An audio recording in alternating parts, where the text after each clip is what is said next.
కేసీఆర్కే next నోటీసులు. మామాలుల విచారణ తప్పదా? బీజేపీ ఎంపీ ఈటెలను కూడా పిలిచే ఛాన్స్ ఉందా? ఆఖరి అంకానికి కాళేశ్వరం విచారణ. నేటి నుంచి తుది విడత దర్యాప్తు షురు. Commission chief justice PC Ghosh special focus. పలు దఫాలుగా ఉన్నతాధికారుల క్రాస్ ఎగ్జామినేషన్. సో కేసీఆర్ని, హరీష్ రావుని, ఈటెల్ని కూడా పిలుస్తారంట ఈ దానికి రమ్మని.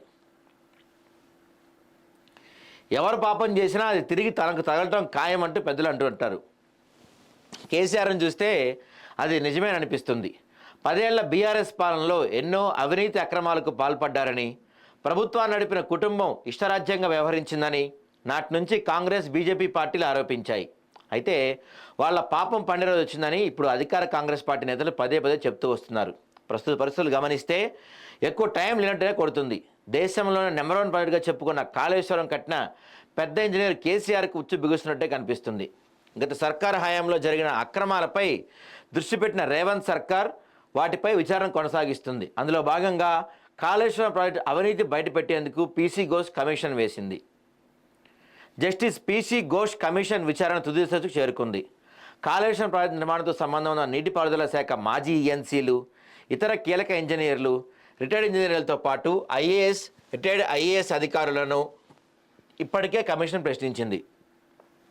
తాజాగా సీనియర్ ఐఏఎస్ అధికారి రామకృష్ణరావును కూడా పిలిపించింది. ఇక నెక్స్ట్ మాజీ సీఎం కేసీఆర్, మాజీ నీటిపారుదల మంత్రి హరీష్ రావులకు కూడా నోటీసు ఇచ్చి వారిని విచారించనుంది. అదేవిధంగా మాజీ ఆర్థిక శాఖ మంత్రి, బీజేపీ ఎంపీ ఈటెల రాజేందర్ను సైతం పీసీ ఘోష్ కమిషన్ విచారణకు పిలిచే ఛాన్స్ ఉంటుంది. ఇప్పటికే జస్టిస్ చంద్రఘోష్ కమిషన్ పలు దఫాలుగా క్రాస్ ఎగ్జామినేషన్ చేయగా ఇదే చివరి విడత కావచ్చని తెలుస్తుంది. కాళేశ్వరం ప్రాజెక్టుపై నిర్మాణంపై జస్టిస్ పినాకీ చంద్రఘోష్ కమిషన్ విచారణ చివరి అంగానికి చేరినట్టే అనిపిస్తుంది. చాలా గ్యాప్ తర్వాత హైదరాబాద్ చేరుకున్న జస్టిస్ చంద్రఘోష్ మంగళవారం నుంచి క్రాస్ ఎగ్జామినేషన్ ప్రక్రియ పునఃప్రారంభించనున్నారు. ఇప్పటికే ఆయన పలు దఫాలుగా క్రాస్ ఎగ్జామినేషన్ నిర్వహించగా ఇదే తుది విడత క్రాస్ ఎగ్జామినేషన్ కావచ్చని అధికార వర్గాలు తెలిపాయి. దీంతో అధికారుల వంతు పూర్తి కానుంది. బరాజ్ నిర్మాణం సంస్థల ప్రతినిధులతో పాటు కాళేశ్వరం ప్రాజెక్టుపై ఆడిట్ నిర్వహించిన కాగ్ అధికారులు సైతం కమిషన్ ఇదే దఫాలు విచారణ తెలుస్తుంది.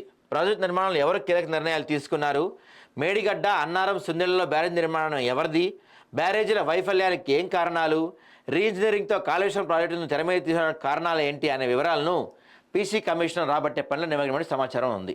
మొత్తానికి ఈ వ్యవహారం పైనైనా కేసీఆర్ను విచారణకు పిలుస్తారు అని భావిస్తున్నారు. మరి కేసీఆర్ను విచారణకు పిలుస్తారా లేకపోతే నానుస్తారని చూడాలి.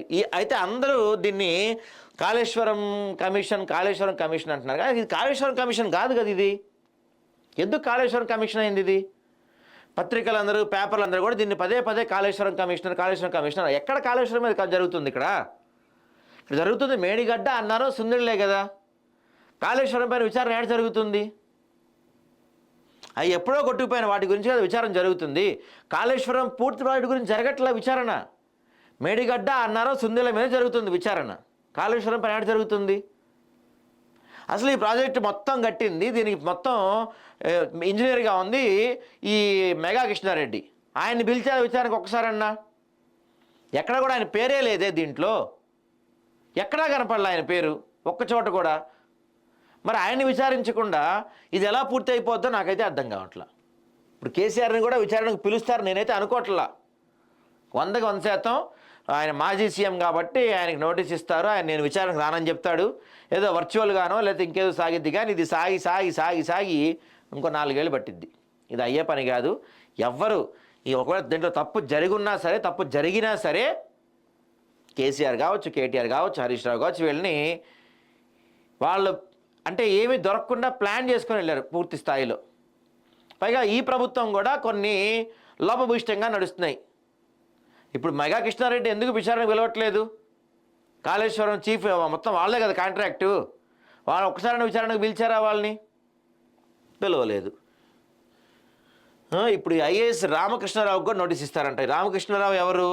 ఆర్థిక శాఖ ఉన్నారు, ఆర్థిక శాఖలో ఉన్నారు. ఇప్పుడు ఆయన కూడా కొనసాగుతున్నారు. ఆయనకే రిపోర్ట్ తయారు చేసిందంట. కానీ నాకైతే పెద్దగా దీంట్లో కూడా ఏం ఒరిగిద్దని అనిపించట్లా.